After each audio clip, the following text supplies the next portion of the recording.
Well, the International Monetary Fund says the impact of the global coronavirus pandemic will be quite severe, but a long expansionary period and high employment rates mean the global economy should weather the current shock. Efforts to contain the spread of the disease have resulted in severe shocks to both supply and demand around the world, rippling through to the financial sector. All right, joining me now to talk more about this is the practice lead of Sub-Saharan Africa at Docker Frontier, London, William Artwell.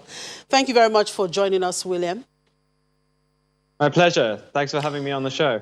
Right, it's not just the IMF that is predicting the impact of this coronavirus on the global economy. Of course, today OECD also gave its own warning. Now, can you paint a picture? What are you seeing as an economist and as an analyst? What are you seeing in the global economy? How do you think this pandemic is going to impact the global economy and Africa in particular?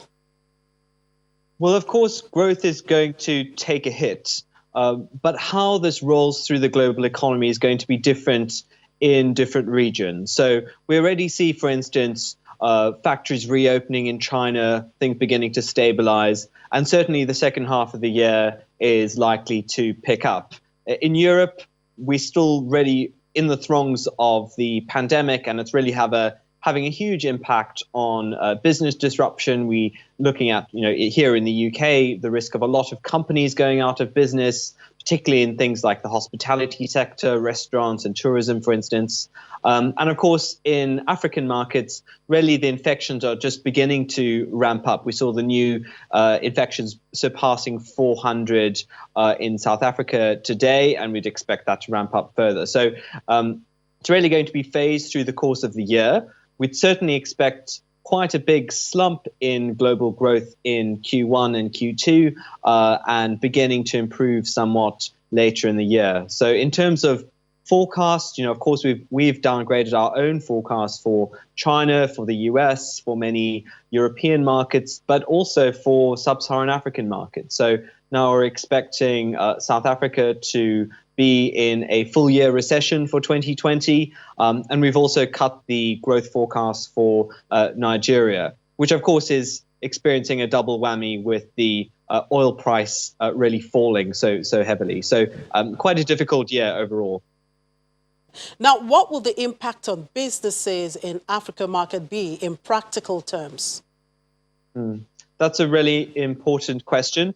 There are a number of different implications. So depending on industry, some sectors may be experiencing supply chain problems as we see slowdowns at borders, for instance, as health checks are ramped up and there are restrictions on flights and that sort of thing. I think in many African markets, there's going to be a big hit to the tourism sector, which I know is very important, for instance, in Kenya and in South Africa, where those economies really depend on tourism, and tourism is a very important generator of jobs. In Nigeria, of course, the slowdown in China is going to be impacting things like exports of oil, and the same would be felt in markets like Angola, which really does rely a lot on demand from China. But as I said, that effect would begin to lessen later in the year as the Chinese economy starts to improve. So tourism, extractives, hospitality, all definitely affected. Now, how are African central banks likely to respond to the crisis and upcoming interest rate decisions? Tomorrow, the Nigerian Central Bank, of course, will be announcing its decision. Also, a very important issue. So we've seen cuts, of course, by the US Fed, by the Bank of England, and African central banks are going to be no exception to this pattern. We saw a very steep cut from the South African Reserve Bank, 100 basis points, which is more than most analysts expected. And that should begin to soften somewhat some of the blow, making credit a bit cheaper. But of course, these big structural problems in many SSA economies are still very much there. So we wouldn't expect growth to bounce back as a result of these interest rate cuts. We've seen an interest rate cut in Ghana as well, for instance. So I'd expect a bit more cutting from other central banks as we go through the next couple of weeks and months. All right, we'll wait and see. Thank you very much for your time, William.